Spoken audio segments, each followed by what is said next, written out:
안녕하세요. 옛날 시골에 사는 한 선비가 한양에 과거를 보러 갔습니다. 과거 시험을 치른 후에 한양 장터를 구경하게 되었죠. 어떤 만물상에 들어가서 이것저것 구경하다가 참 신기한 물건 하나를 발견하게 되었습니다. 손거울이었습니다. 값은 비쌌지만 시골 촌구석에서 고생하는 아내에게 안성맞춤인 선물일 것 같아 샀습니다. 집에 도착하자마자 아내를 찾았으나 김을 매러 갔는지 보이지 않았던 것입니다. 아내가 잘 볼 수 있는 벽에 못을 박고 거울을 걸어 놓고 나갔습니다. 아내가 얼른 보고 기뻐하게 하기 위함이었습니다. 선비가 외출한 사이에 아내가 집에 들어와 보니 진보따리는 있는데 남편은 보이지 않았습니다. 사방을 둘러보니 벽에 이상한 게 반짝거리는 것이 걸려 있었습니다. 일어나서 들여다보다가 소스라치게 놀랐습니다.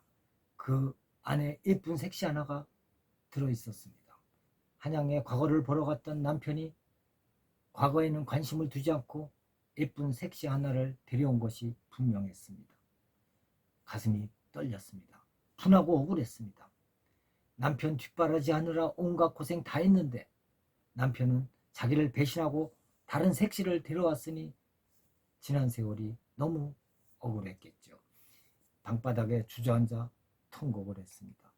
그때 시어머니가 들어와 울고 있는 며느리의 얘기를 듣고 놀랐습니다. 어떤 색시를 데려왔나 싶어 거울 안을 들여다보았습니다. 거기에는 예쁜 색시는커녕 바짝 늙은 할멈이 있었습니다. 아니, 이 녀석이 할망구하고 바람이 났어? 아들이 한심했습니다. 첩을 데려오려면 젊고 예쁜 색시를 데려와야지. 다 늙은 여자를 데려다 어디에 쓰려고 하나. 한심한 아들을 둔 시어머니가 속이 상해 퍼질러 앉아 웁니다. 집안에서 통곡 소리가 난다는 얘기를 듣고 들에 있던 시아버지가 헐레벌떡 들어왔습니다. 자초지종을 들은 시아버지가 확인도 할 겸 거울을 들여다보았습니다. 거울 안을 들여다본 시아버지가 갑자기 넙죽절을 하더니 아버님 안녕하셨습니까? 인사를 엽죽더랍니다. 거울 속에 자기 모습이 돌아가신 자기 아버지와 꼭 닮았던 모양입니다. 거울이 없던 시절에 있었던 민담 이야기입니다. 거울이란 그 원래의 용도는 자신의 겉모습을 보면서 잘못된 부분을 고치기 위한 도구일 것입니다. 그러나 거울은 겉모습만이 아니라 내면의 세계도 비추어 본다는 의미도 가지고 있습니다. 내가 누구인지 알아야 할 때 거울이 필요합니다.